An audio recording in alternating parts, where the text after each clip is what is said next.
Itu Fight yang masuk ke kediamannya, dan masih menggonggong gigi dan cakar di depannya. Rao Feng Tianxing telah bersiap di dalam hatinya, dan pada saat ini, ada juga perasaan halus di dalam hatinya. Itu sedikit mengejutkan.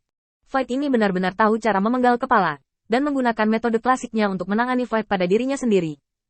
Mungkin ini yang disebut memperlakukan orang lain dengan cara yang sama seperti orang lain. Tapi juga sedikit tak berdaya. Otak kosong ini agak berguna, tapi juga agak bodoh. Tanpa mengetahui perbedaan kekuatan antara kedua belah pihak, dia berani datang dan melawannya. Mungkinkah dia belum melihat petunjuk dari anjing yang dia lepaskan? Fight menyalakan cakarnya yang tajam. Feng Tianxing tidak terburu-buru, dan ketika benar-benar keluar dari tubuhnya, ia mengangguk dengan tenang. Ini terlihat agak mirip dengan ras iblisku. Kekosongan itu mengangguk. Memang sangat mirip dengan iblis. Tapi aku merasa kamu sepertinya tidak puas dengan tubuh ini, jika digunakan untuk menyerah. Feng Tianxing mengangkat alisnya sedikit. Kamu datang ke sini tengah malam untuk menyerah? Tentara hampir menunggangi wajahku. Apakah ini sikap menyerah? Kekosongan merenung sejenak sebelum berbicara. Jika kamu harus menggunakan etiket penyerahan iblismu untuk menghitung, ini memang bukan penyerahan. Tapi ini adalah kesempatan termudah dan paling nyaman bagiku untuk mengintai di bawah tanganmu. Bayangkan operasi pemenggalan pasukan saya. Anjing, yang dirilis sebelumnya telah mengirim berita kembali ke kehampaan. Artinya, biarkan saya berlindung kepada Anda, tanpa ada yang memperhatikan. Tentu saja, jika Anda tidak memiliki kepercayaan dalam kemampuan memblokir, anggap saja aku tidak mengatakannya.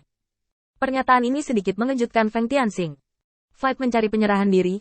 Bukankah ini lelucon? Kekosongan masih bisa dioperasikan seperti ini?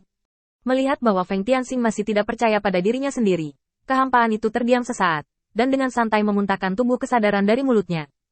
Ini adalah kesadaran kosong yang bertarung denganmu sebelumnya. Itu telah terluka parah oleh serangan diam-diamku. Sekarang dengan tulus aku menyerahkannya padamu. Feng Tianxing meliriknya, dan kesadarannya tersapu dalam sekejap. Metode rahasia pemakan jiwa diaktifkan secara instan, dan semua ingatan dalam kehampaan ini terhapus. Dari ingatan mendapatkannya, Feng Tianxing tahu mengapa Fight ini datang kepadanya untuk menyerah. Karena, anjing, yang saya taruh kembali membuat Fight terlalu terkejut. Ini awalnya adalah kumpulan kekosongan yang menyatu setelah beberapa serangan sukses di kota utama terdekat, dan ada beberapa kesadaran di dalamnya. Setelah memeriksa luka, anjing, itu beberapa kali, mereka bahkan lebih yakin bahwa Feng Tianxing kuat, dan mereka tidak melakukan apapun pada mereka sekarang, hanya untuk menakuti para laksamana lainnya. Dihadapkan pada akhir yang tak terelakkan, tentu saja ada pilihan yang berbeda. Dan dalam hal ini, tubuh sadar asli memutuskan untuk bertarung sampai mati, dan meminta bantuan dari Fight terdekat lainnya. Tubuh sadar yang menyerah sekarang memutuskan untuk menyerah, karena dia tahu tidak ada artinya bertarung seperti ini, dan tidak ada gunanya mendedikasikan dirinya untuk serangan ini. Masih ada babak penyerangan berikutnya, dan babak penyerangan berikutnya melawan para laksamana ini. Yang perlu mereka lakukan hanyalah menunggu. Sekarang, untuk bertahan hidup, dia harus berpura-pura menyerah dan mencari tahu semua informasi tentang Feng Tianxing di sini. Saat Fight Army menyerang di masa depan, dia akan bisa menerimanya dengan mudah. Laksamana Feng, saya tidak akan menyembunyikannya dari Anda. Yang saya inginkan sekarang adalah dapat bekerja di bawah komando Anda untuk memastikan bahwa saya dapat bertahan hidup. Tentu saja saya tahu apa artinya melawan Anda. Kong Kong tidak menyadari bahwa Feng Tianxing telah memahami tujuannya, dan dia masih mengatakan kesetiaannya di sana. Pada saat ini, Feng Tianxing melihat kekosongan itu lagi, dan secara alami menemukan cara yang telah dia persiapkan sejak lama. Kesadarannya terbungkus rapat, selama dia menyentuhnya sedikit, dia akan bisa segera menghadapinya. Sepertinya kamu sangat percaya diri. Sudut mulut Feng Tianxing sedikit terangkat. Berpura-pura menyerah, kan? Berpikir bahwa sedikit kesadaranmu bisa bersaing denganku, kan? Siapa yang memberimu keberanian? Tanpa diduga, kalimat ini disalahpahami oleh Void. Dia membeku sejenak dan memutar matanya. Bukannya aku sangat percaya diri, karena aku membawa banyak informasi tentang kehampaan. Kupikir ini bisa ditukar dengan status tertentu denganmu. Aku tidak berpikir kamu harus menjadi jenis eksistensi yang masih ditentukan berdasarkan ras. Feng Tianxing tertawa, menepuk pahanya, lalu berdiri. Ya, aku tidak dibatasi oleh ras. Tiba-tiba, mata Feng Tianxing menjadi tajam. Tapi aku bukan orang bodoh. Saat berikutnya, kesadaran yang bergolak seperti gelombang menyapu, menyelimuti kesadaran yang hampa. Kekosongan saat ini seperti kapal perang yang sangat kuat, dan semua kesadarannya dikirim dalam sekejap untuk melindungi dirinya sendiri. Feng Tianxing, apa maksudmu? Aku di sini untuk menyerah. Apakah itu ketulusanmu? Itu benar-benar mengembangkan kesadaran menjadi lautan yang begitu luas. Tidakkah kamu tahu bahwa semakin besar hal yang berevolusi dari kesadaran, semakin lemah kemampuannya?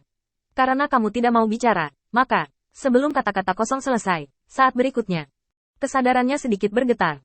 Lautan yang semula hanya membawa kesadarannya tiba-tiba menjadi seperti batu karang yang kokoh. Tidak peduli seberapa kuat kapal perang kesadarannya, tidak ada kemungkinan untuk bersaing dengan medan yang keras. Tidak ada lagi ombak di permukaan air, tetapi sangat kental, menghancurkan cangkang keras kapal perang sedikit demi sedikit. Pada saat itu, Fight tiba-tiba memikirkan kemungkinan yang sangat menakutkan. Mungkin, lautan kesadaran yang tak berujung ini adalah kesadaran Feng Tianxing. Tapi sekarang, Feng Tianxing menemukan kesadarannya sendiri dalam kesadaran yang luas dan mulai menangani dirinya sendiri. Tunggu sebentar.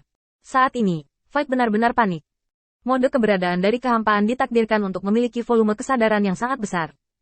Saat menghadapi makhluk lain, ia memiliki keunggulan alami. Tapi sekarang, keuntungan yang sering mereka gagalkan ini sekarang telah menjadi kerugian besar. Tunggu sebentar, Feng Tianxing. Jangan lakukan ini. Kita bisa membicarakannya lagi. Fight meraung histeris. Takut Feng Tianxing akan melanjutkan serangan seperti itu. Dia menggunakan kesadarannya untuk menghancurkan pertahanannya sedikit demi sedikit. Pada saat ini, retakan yang tak terhitung jumlahnya samar-samar muncul di kapal perang yang berubah menjadi kesadaran. Fight benar-benar terburu-buru. Mereka terlalu jelas tentang sarana konfrontasi kesadaran. Apa yang akan terjadi selanjutnya? Mereka tahu lebih baik daripada orang lain. Justru karena ketakutan itulah dia sangat ingin meminta bantuan. Feng Tianxing diam-diam melihat pemandangan di depannya, berpikir sejenak. Ternyata Fight juga takut mati.